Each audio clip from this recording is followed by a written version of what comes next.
des auto-entrepreneurs est une association, évidemment à but non lucratif, composée de bénévoles qui n'ont que pour seul objectif que celui de promouvoir l'intérêt de ce régime. Le régime de l'auto-entrepreneur correspond à un nouvel espace de liberté professionnelle. Notre objectif au travers de l'Union et d'un certain nombre de partenaires est de promouvoir cette nouvelle forme d'exercice professionnel qui, comme vous le savez, se place soit exclusivement dans la vie d'un individu, soit au contraire se positionne en se cumulant à une activité salariée, à une situation de retraité, à une situation de demandeur d'emploi. Bref, l'intérêt de ce régime, c'est que l'on peut être tout et auto-entrepreneur. Et l'Union des auto-entrepreneurs, justement, est là pour aider, appuyer, conseiller tous ceux qui ont envie de le faire. Nous le faisons avec un certain nombre de partenaires. Alors, nous avons des partenaires qui sont à la fois des institutionnels, les chambres de commerce et d'industrie, par exemple, le Conseil supérieur de l'ordre des experts comptables, évidemment, mais aussi des partenaires un peu plus spécialisés pour accompagner spécifiquement dans un domaine précis les auto-entrepreneurs. Et nous avons des partenaires historiques en matière de banque, comme le CIC, en matière d'assurance, comme en fait Aviva, et puis de nouveaux partenaires, parmi lesquels nous comptons maintenant Ciel. Et donc c'est avec beaucoup de joie et beaucoup de satisfaction que je suis ici sur le stand de Ciel pour justement montrer à quel point le partenariat Ciel UAE n'a que pour seul objectif que de profiter aux auto-entrepreneurs.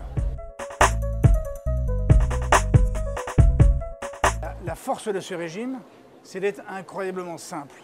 Simple à l'inscription, simple à la gestion, simple pour tous ceux qui ont envie de le faire. Donc il s'adresse à une foultitude de gens.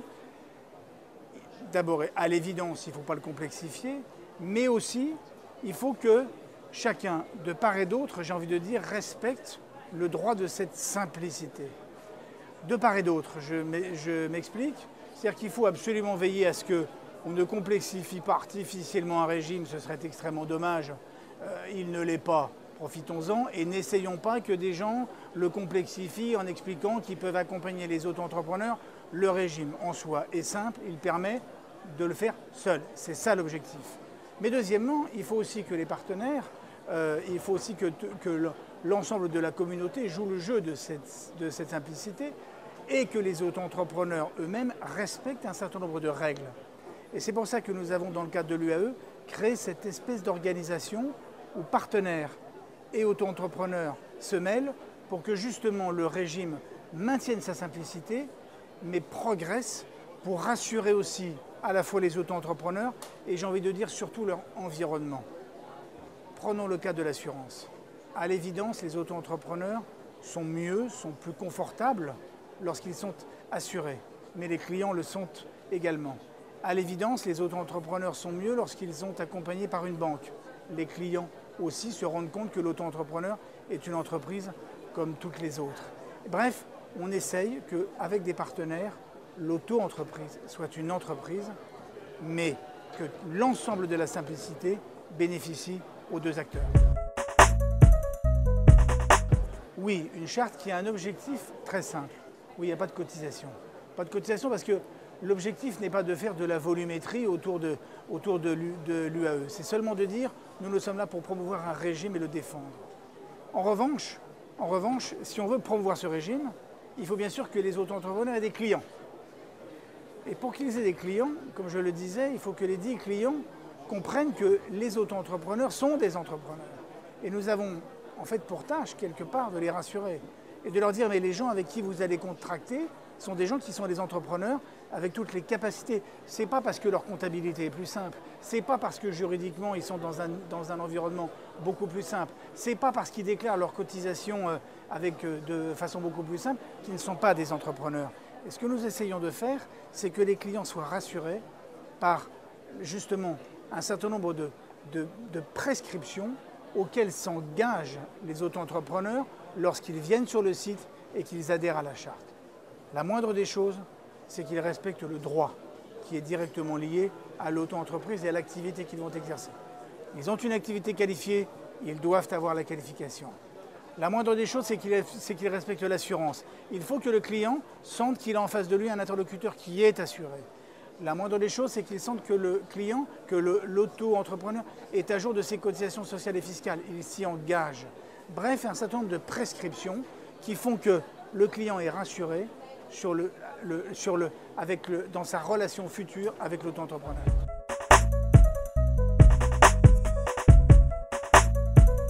Dans les premiers mois de 2012, on devrait passer le millionième auto-entrepreneur. J'observe deux enseignements très clairs. Le premier renseignement, c'est qu'aujourd'hui, la population des auto-entrepreneurs est une vraie population, contrairement à ce que l'on peut entendre partout. Certains rentrent dans le régime, d'autres en sortent.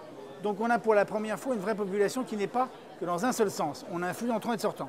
Donc l'étiage est le bon.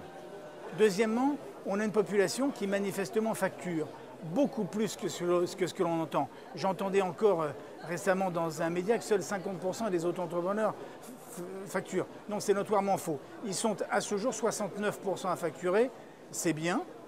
Et c'est encore mieux si l'on tient compte des gens qui sont en cours d'inscription et d'immatriculation.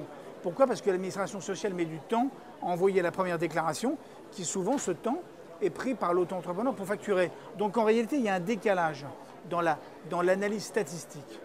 Et puis, je pense que nous sommes aujourd'hui dans une situation où justement cette population d'auto-entrepreneurs a pleinement pris sa place dans l'économie. Ce million que nous attendrons bientôt, finalement, il n'est que d'ailleurs, si l'on observe ce qui se passe ailleurs, que la juste résultante d'une population d'entrepreneurs logiques en France. Tant mieux. Maintenant, cette population existe, elle prend sa place. Et les auto-entrepreneurs, je ne le dirai jamais assez, sont des entrepreneurs comme les autres. Ils ne sont pas exorbitants du droit commun. C'est plus simple de gérer une auto-entreprise, tant mieux. Ne décrivons pas cette simplicité comme exorbitante du droit commun. Non, justement, essayons ensemble, et tous ensemble, que toutes les petites entreprises qui aujourd'hui ne bénéficient pas encore des simplifications de l'auto-entrepreneur, eh bien qu'elles puissent les gagner. Et que demain, l'auto-entreprise soit l'exemple de la simplicité qui doit accompagner toutes les entreprises, quelles qu'elles soient, quelle qu'en soit leur forme juridique.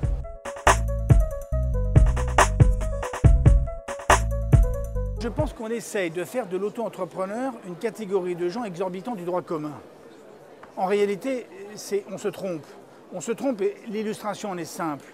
L'auto-entrepreneur, d'abord, ce n'est pas un statut, c'est un régime fiscal et social, disons-le tout net. Ce régime fiscal et social, il n'est pas né en 2008, ni le 1er janvier 2009. En réalité, il est l'addition de deux modes, un régime dit de la micro-entreprise qui existe en France depuis 1994 et un régime de micro-social qui existe en France depuis 2001. Finalement, nous avons marié les deux. Mais en mariant les deux, nous avons en plus ajouté un certain nombre de prescriptions de simplification. La première d'entre elles est que quand on ne travaille pas, on ne paie pas de cotisation. Finalement, pardonnez-moi, c'est le juste droit. Personne ne paie d'impôts lorsqu'il n'a pas de revenus. Donc, a priori, je ne vois pas pourquoi est-ce qu'on s'émeut de gens qui ne payent pas de cotisation ni de fiscalité parce qu'ils ne travaillent pas. Pour moi, c'est la normalité. C'est l'autre régime qui est maintenant presque anormal. Et j'ai envie de dire que constitutionnellement, certains devraient avoir la bonne idée de dire que finalement, la vraie question, c'est pourquoi paie-t-on des impôts quand on ne travaille pas? Et voilà ce que je fais. Donc, ne faisons pas de l'auto-entrepreneur une catégorie exorbitante du droit commun. Tirons-en au contraire l'exemple pour qu'on tire vers le haut ce pays, à la fois vers la simplicité et à la fois vers la capacité offerte à tous les Français de créer. Vous savez, moi j'ai une seule conviction. Tous les Français ont un talent. Tous les Français ont un talent, à condition qu'on leur offre la chance de l'exercer. Franchir l'étape du millionième auto-entrepreneur, et finalement, j'ai envie de dire que les perspectives, celles qui m'animent le plus, c'est celles dont on a essayé de parler ensemble en quelques instants, c'est faire que tous les entrepreneurs les plus petits, quel que soit leur régime, puissent bénéficier des mêmes avantages que celui de l'auto-entrepreneur.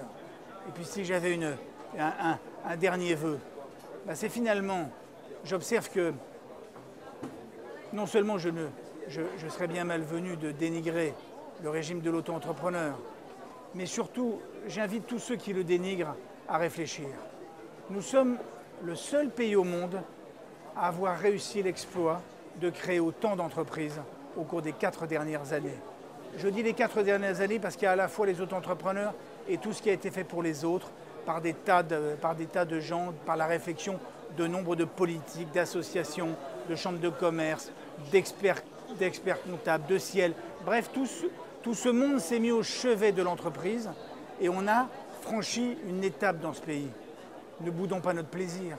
N'essayons pas de noircir un tableau qui, pour une fois que la France est première dans quelque chose, ben profitons-en. Profitons-en et surtout essayons qu'on continue à l'être.